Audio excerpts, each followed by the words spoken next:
Hello, good morning, good evening, good afternoon, wherever you are. Welcome to my post on reference frames.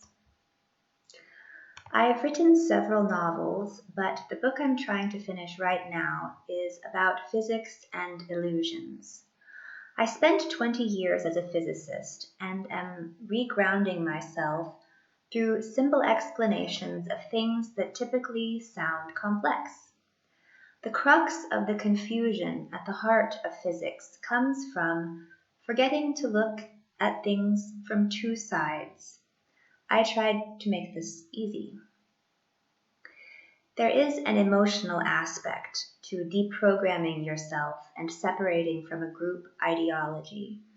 It isn't easy, but clarity and confidence grow as time passes. It helps to start by thinking about simple things in the way a child would.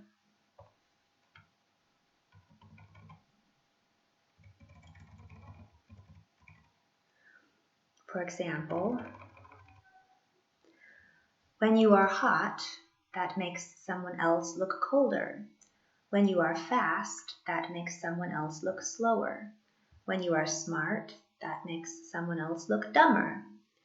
But the physics of relativity tells us that everyone sees us as through a mirror in which everything is reversed. When you look cold to me, I look cold to you. When you look fast to me, I look fast to you. When you look dumb to me, I look dumb to you. In my popular science writing, I explore situations in which a literal interpretation of the mathematics leads to nonsensical, counterintuitive, paradoxical results. Instead of insisting that because the math works out, the situations cannot be considered to be paradoxical, as is the custom in the present-day physics community, I have insisted that we should demand that our interpretations of the math do not contradict our basic understanding of reality, defined in terms of hot, cold, fast, slow, smart, and stupid.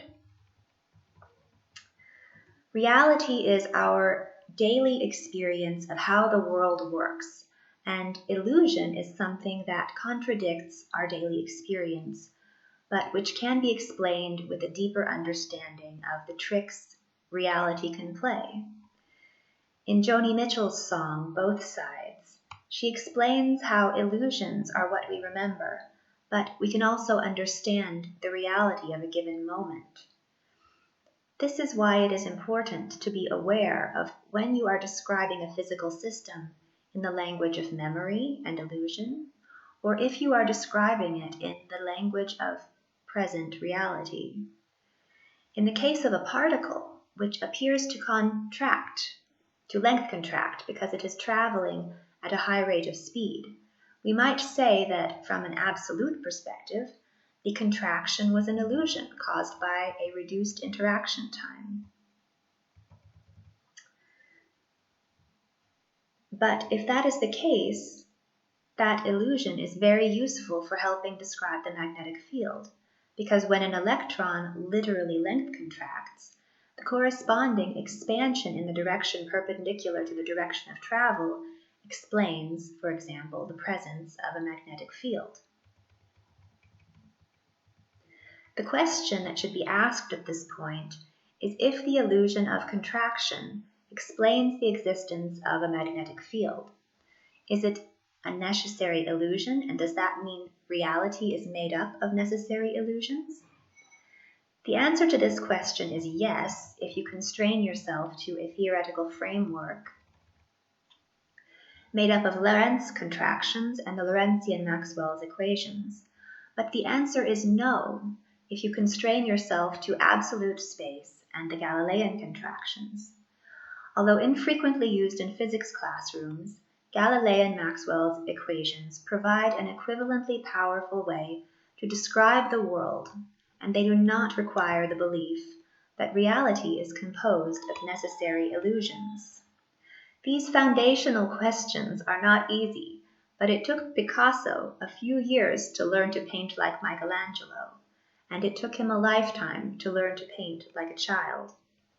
Children try to show things from both sides at the same time.